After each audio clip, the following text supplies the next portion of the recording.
The former CEO of Toyota, who is currently the president of the company, has been ousted as the head of the Japanese automotive industry. Yes, Toyota was the head of the Japanese automotive industry. That includes Nissan, Mazda, Subaru, Honda, all of them. You get the point. But he's now gone. But on his way out the door, this is what he had to say. He claims that he successfully lobbied against EVs and slowed down EV adoption worldwide. He literally said that.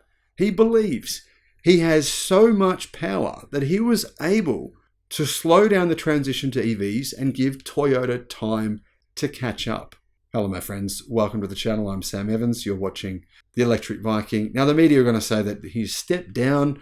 Apparently, he stepped down when he relinquished his title as CEO of Toyota, but then he appointed himself to President Overlord Seer.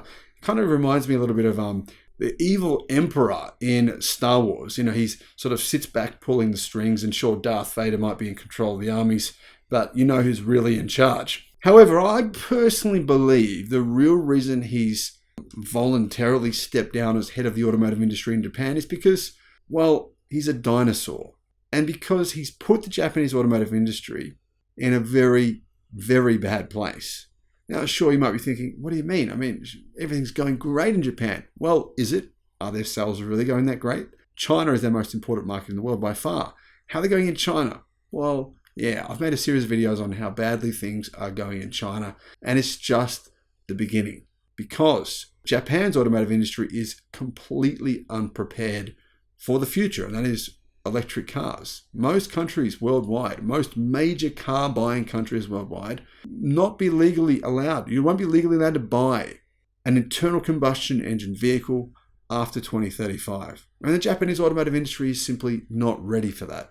Akio Toyoda says he is stepping down as chairman of the Japanese Automobile Manufacturers Association after 3 terms leading one of the world's biggest, most vibrant automotive industries through a turbulent decade of dramatic and rapid change. But during the last 12 months, China has actually overtaken Japan as the largest exporter worldwide of vehicles, period. That's a big change here.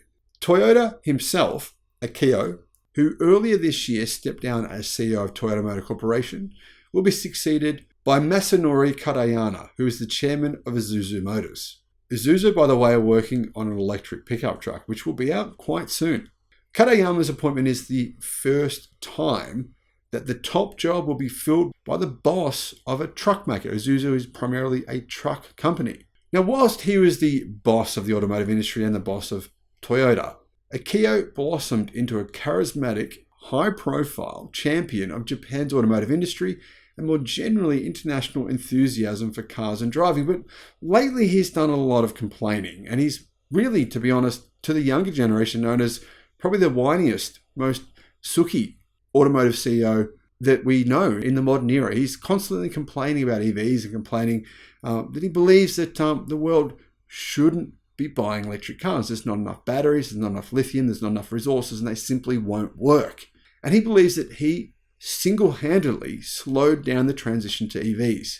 As head of the world's largest car maker, and of course, the Japanese automotive industry, Toyota had a perfect platform to promote the interests of automakers and suppliers in Japan. And he did so. The automotive industry is a global industry, he said, and all companies have gone global. The role of the Japanese automotive industry in the world has changed day by day, but the automotive industry will have to continue to be an essential industry for this country. And here's the thing, economists are saying that Japan's economy is likely to hit a major depression over the next 5 years as its automotive industry shrinks significantly. Akio has served, says Automotive News, as a counterpoint voice to electric vehicles. And he himself, he promised to protect Japan's automotive industry from EVs. And what that has meant is that recently critics and even investors in Toyota have wondered whether Japan has completely lost its edge, is on the precipice of disaster because it's fallen so far behind on EVs. And even he himself, it was his quote, "Once in a century change as car manufacturers around the world aim to electrify their vehicles to counteract climate change." Toyota said he was personally responsible for changing the global dialogue about the transition to EVs and tempering or slowing down through lobbying the urge among global regulators to mandate shift to EVs. Instead, he said there is greater appreciation for a diversified approach to achieving carbon neutrality because of what he has done personally.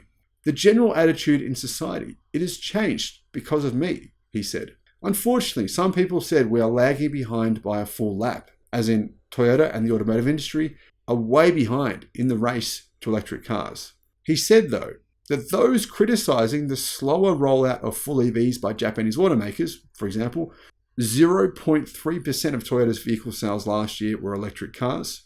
He said that what has pushed him forward was the 5.5 million people who work on the front lines.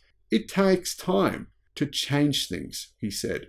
In other words, he basically blamed his own employees for the very slow rate of change within the company, for the reason that Toyota doesn't make very many EVs at all. In fact, a tiny fraction. Now, there's been other structural problems as well in Japan, to be fair, and those are a chronic labor shortage amid an aging population and, of course, massive roaring inflation or deflation to some degree as well. There's been challenges in all economic sectors across the Japanese economy.